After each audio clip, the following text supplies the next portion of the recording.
झारखंड की राजनीति में पिछले काफी दिनों से खतियान आधारित स्थानीय नीति और ओबीसी को 27% आरक्षण का मुद्दा छाया हुआ है। राज्य की सोरेन सरकार ने स्थानीयता के लिए 1932 के खतियान को आधार बनाने का फैसला ले लिया है।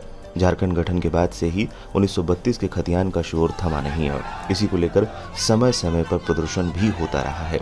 अब आपके मन में सवाल उठ रहा होगा कि आखिर क्या है 1932 का खतियान।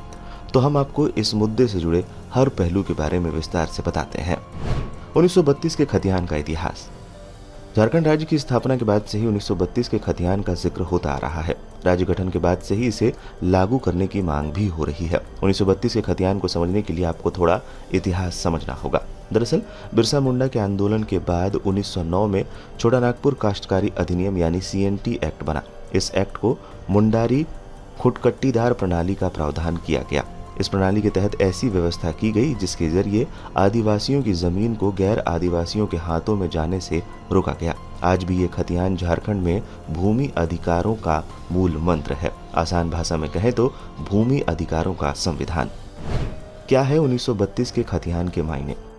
1932 के खतियान को आधार बनाने का मतलब ये है कि 1932 के सर्वे में जिन लोगों का नाम खतियान में था वे और उनके वंशज ही स्थानीय कहलाएंगे। हालांकि इसका विरोध करने वाले कहते हैं कि 1932 में जिनके पास जमीन थी उसकी हजारों बार खरीद बिक्री हो चुकी है। मान लीजिए 1932 में अगर रांची जिले में 10,000 रैयत थी तो आज उनकी संख्या 1 लाख पार कर गई है। अब सरकार के पास भी ये आंकड़ा नहीं है कि 1932 में जो जमीन थी उसके कितने टुकड़े हो चुके हैं। इससे लोगों को परेशानी हो सकती है। कई लोगों की स्थानीयता खतरे में पड़ जाएगी। 1932 के खतियान का असर क्या होगा? जो लोग सालों से झारखंड में रह रहे हैं लेकिन खतियान के नाम पे नहीं, उनके साथ क्या होगा? ऐसे लोगों को कई तरह की सरकारी सुविधाओं से वंचित होना पड़ेगा। उदाहरण के तौर पर वे लोग स्थानीय के लिए आरक्षित नौकरी या शैक्षणिक पाठ्यक्रमों के लिए आवेदन नहीं कर पाएंगे। स्थानीय लोगों के लिए शुरू होने वाली योजनाओं का लाभ भी नहीं उठा पाएंगे। हालांकि इसमें एक पेंच है। अगर सरकार स्थानीयता की परिभाषा तय करते समय खतियान के अलावा दूसरी शर्तें जोड़ती है तो वो शर्तें पूरी करने वाली स्थानीय हो सकते हैं, जैसे झारखंड में जन्म लेने वाले या बचपन से इंटर या ग्रेजुएशन तक पढ़ने वाले या फिर राज्य गठन के दौरान से नौकरी करने वाले या अन्य। झारखंड की स्थापना के बाद क्या हुआ? झारखंड की स्थापना के बाद बीजेपी के मुख्यमंत्री बाबूलाल मरांडी ने साल 2002 में राज्य की स्थानीयता को लेकर डोमिसाइल नीति लाई थी। तब राज्य में हिंसक प्रदर्शन हुए थे, जगह जगह आगजनी हुई थी। इस हिंसक प्रदर्शन के दौरान कई लोगों की मौत भी हुई थी।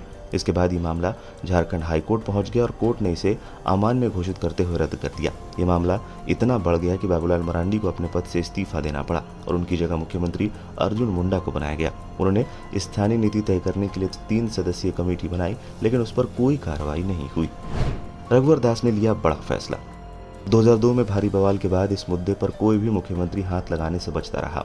साल 2014 में जब रघुवर दास झारखंड के मुख्यमंत्री बने तो उन्होंने इस मामले पर बड़ा फैसला लिया। हालांकि तब भी धरना प्रदर्शन हुआ था लेकिन उन्होंने इस मामले को निपटा लिया।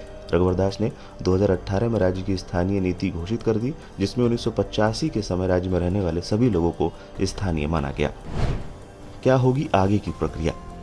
मुख्यमंत्री हेमंत सोरेन ने रघुवर दास सरकार के फैसले को पलटते हुए 1932 के खतियान को आधार बनाने का फैसला लिया। अब 1932 के खतियान को लेकर पहले विधेयक को झारखंड विधानसभा में पेश किया जाएगा। विधानसभा में इसे पास करने के बाद सरकार इसे राज्यपाल के पास भेजेगी। इसके बाद राज्यपाल इसे 9वीं अनुसूची में शामिल करने के लिए केंद्र सरकार के पास भेजेंगे और वहां अंतिम निर्णय लिया जाएगा। इस मुद्दे पर आपके विचार क्या है? हमें कमेंट बॉक्स में जरूर बताएं और झारखंड की हर छोटी बड़ी खबरों के लिए बने रहें हिंदुस्तान के साथ।